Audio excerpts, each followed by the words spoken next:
नमस्कार मित्रों, मैं हूं विद्यासागर मिश्रा और उपस्थित हूं एक नई कहानी लेकर जो आपके जीवन की दिशा को परिवर्तित करेगी, सही दिशा की ओर इंगित करने वाली ये कहानी। आइए सुनते हैं। एक बार की बात है, देवर्षि नारद जी ये किसी नगर में अतिथि के रूप में पधारे हुए थे, किसी राजमहल में किसी राजा के यहाँ। कुछ दिन रहने के पश्चात वो वहाँ से जाने को हुए। एक महर्षि थे, उनके आश्रम में उन्हें जाना था। लेकिन समस्या ये थी कि जिस मार्ग से उन्हें जाना था उस मार्ग में एक घनघोर जंगल पड़ता था और उस जंगल में एक रत्नाकर नाम का कुख्यात डाकू रहता था, जिसके बारे में यह प्रचलित था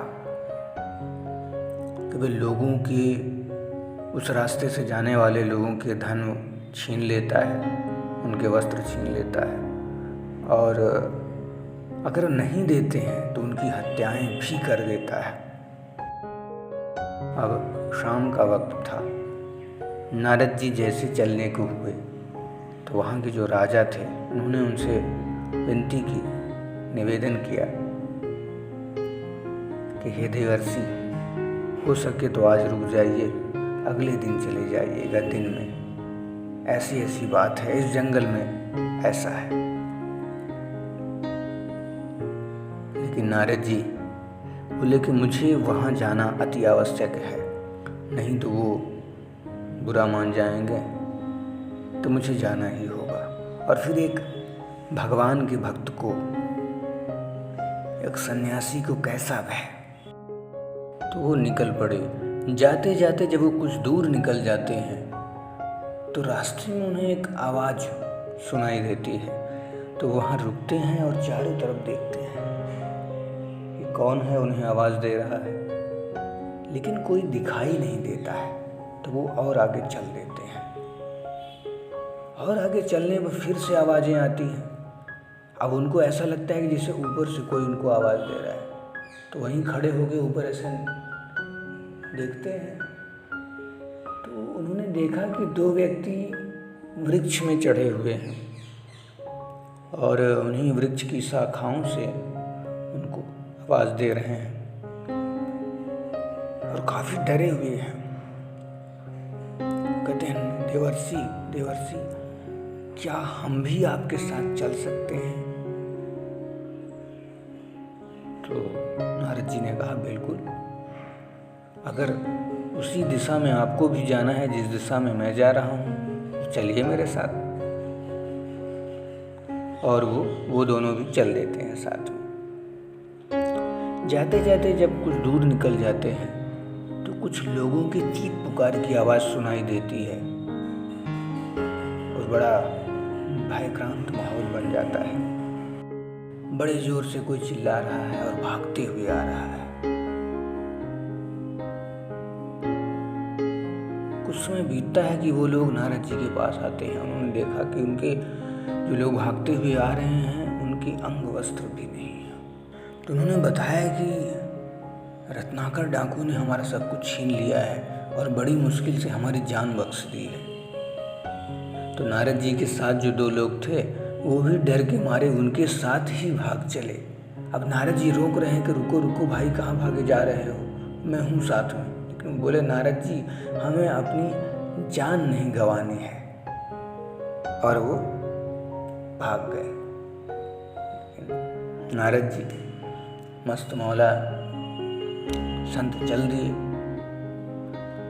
वो जब कुछ दूर और आगे निकले, जंगल के लगभग बीचों बीच जब वो पहुंचे तो उन्होंने देखा कि कुछ डाकुओं का गिरोह उन्हें घेर रहा है और वो लगभग घेर लेते हैं। और उनमें से उनका सरदार जो था, ये रत्नाकर,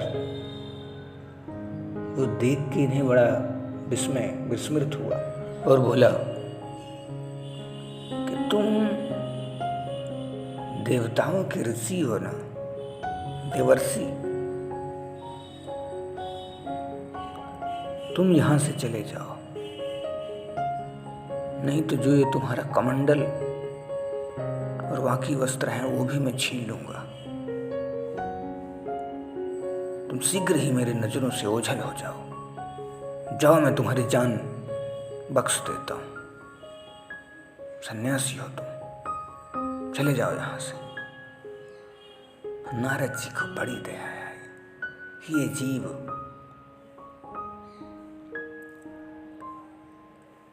किन नरकों में भोग रहा है, कैसा पशुवत जीवन जी रहा है, लेकिन इसका अभिमान देखो। बड़ी दया आई उनको। उन्होंने कहा ठीक है, मैं चला जाऊंगा, लेकिन तुम मेरे एक प्रश्न का उत्तर दे दो। वो बहुत और ज्यादा क्रोधित हो गया। वो क्रूर व्यक्ति, मूर्ख, और ज्यादा क्रोधित हो गया। बोला, मैं तुमको कह रहा हूं कि तुम मेरी नजरों से ओझल हो जाओ, तत्क्षण ओझल हो जाओ, नहीं तो तुमको अपनी जान से भी हाथ धोना पड़ेगा, जान गंवानी पड़ेगी, और जो लिए हो वो तो ले ही लूंगा मैं। दुष्ट व्यक्ति, क्या भरोसा। फिर भी नारद जी ने कहा ठीक है, मैं चला जाऊंगा, लेकिन तुम्हें मेरे एक प्रश्न का उत्तर देना ही होगा। उसने कहा, बड़ा कोई ढीठ आदमी मिला है पहली बार, डर ही नहीं रहा है मुझसे, मेरा कोई भय ही नहीं है। कौन है ये? ठीक है, उसने कहा ठीक है, मैं तुम्हारे प्रश्न के उत्तर देने को तैयार हूं, पूछो जल्दी। नारद जी ने कहा कि जो ये तुम पाप कर्म करके, पाप की कमाई कमा के अपने घर वालों को खिलाते हो, तो क्या तुम्हारे पाप में भी वो भागीदार हैं? ये जाके उनसे पूछो और फिर आके मुझे बताओ। वो और ज्यादा क्रोधित हो गया। उसने कहा ठीक है, मैं जा तो रहा हूं, लेकिन इस पे नजर रखना, और जब तक मैं ना आ जाऊं इसे छोड़ना मत। नारद जी ने उसे आश्वासन दिया कि तुम निश्चिंत होके जाओ, जब तक तुम आके मेरे प्रश्नों के उत्तर नहीं दे देते मैं यहां से नहीं जाऊंगा। वहीं रुक गए और वो चला गया अपने घर। जब वो अपने घर पहुंचता है तो वो अपने माता, अपने पिता, अपने पत्नी और अपने बच्चों से जाके ये सब सवाल करता है कि जो मैं पाप की कमाई करता हूँ, लोगों की हत्याएं करता हूँ, उन्हें कष्ट देता हूँ, दुख पहुँचाता हूँ, और उससे जो धन कमा के लाता हूँ, तो ठीक है, तुम सभी लोग उसे उपयोग में लेते हो, लेकिन जो मैं पाप कर रहा हूँ इसमें भी क्या तुम भागीदार बनोगे? सभी ने एक ही स्वर में उसे मना कर दिया कि तुम घर के मुखिया हो, तुम चाहे जैसे भी कमा के लाओ, तुम पुण्य करके लाओ, तुम पाप करके लाओ, लेकिन हम उसमें भागीदार नहीं। वो बड़ा निराश होता है।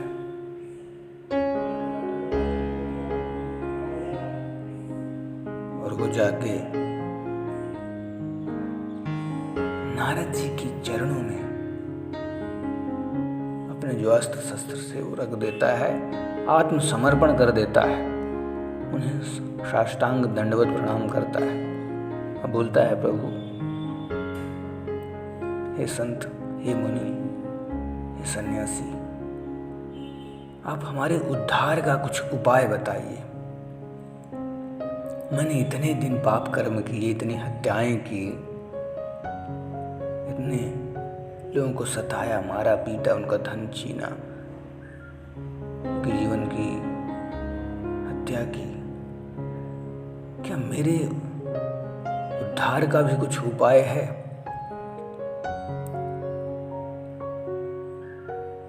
उसने बताया कि मेरे घर वालों ने क्या कहा। अब नारद जी को तो पता था कि क्या कहने वाले। उन्होंने कहा ठीक है, तुम्हारे भी उद्धार का उपाय है।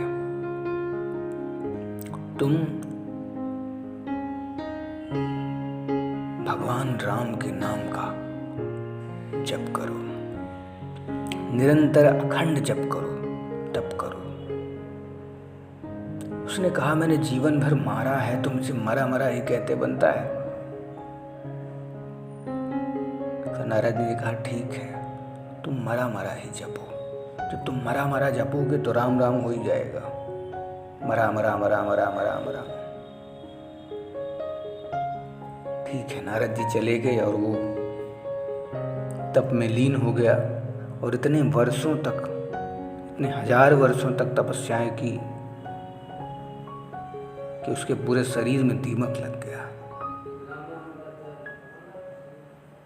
फिर तपस्या से प्रसन्न होकर ब्रह्मा जी आए। जब उसकी पूरी हुई, उसके सारे पाप कर्म धुल गए, तप उसका पूर्ण हुआ, तो ब्रह्मा जी आए और उसको वरदान दिए। उल्टा नाम जपत जग जाना, वाल्मीकि भय ब्रह्म समाना। उन्हीं के बारे में गोस्वामी तुलसीदास जी ने लिखा। ब्रह्मा जी आए, उन्होंने ब्रह्म ज्ञान दिया, आत्मज्ञान दिया और वाल्मीकि नाम दिया। उन्होंने भगवान श्री राम का उत्तम चरित्र पूरा वर्णन वाल्मीकि के रूप में किया। तो इस तरह से एक जो डाकू था, पशुवत जीवन जी रहा था, खाली खाने, भोग करने, निद्रा और सुरक्षा के लिए जैसे पशु जीते हैं, आज भी अधिकतर लोग वैसे ही जीवन व्यतीत कर रहे हैं। उन्हें पता भी नहीं है कि हम पशुवत जीवन जी रहे हैं। एक पशु से ऊपर वो जीवन जी ही नहीं रहे हैं। धर्म नहीं है जीवन में। तो जीवन में जब भी मौका मिले किसी सच्चे संत का सत्संग जरूर करना। एक पल का भी सत्संग स्वर्ग से भी महान कहा गया है। तभी जीवन का उद्धार संभव है। एक पशुवत जीवन से ऊपर उठ के काम करें। चलिए, इस कहानी में बस इतना ही। मिलेंगे अगली कहानी के साथ। तब तक के लिए बहुत बहुत धन्यवाद।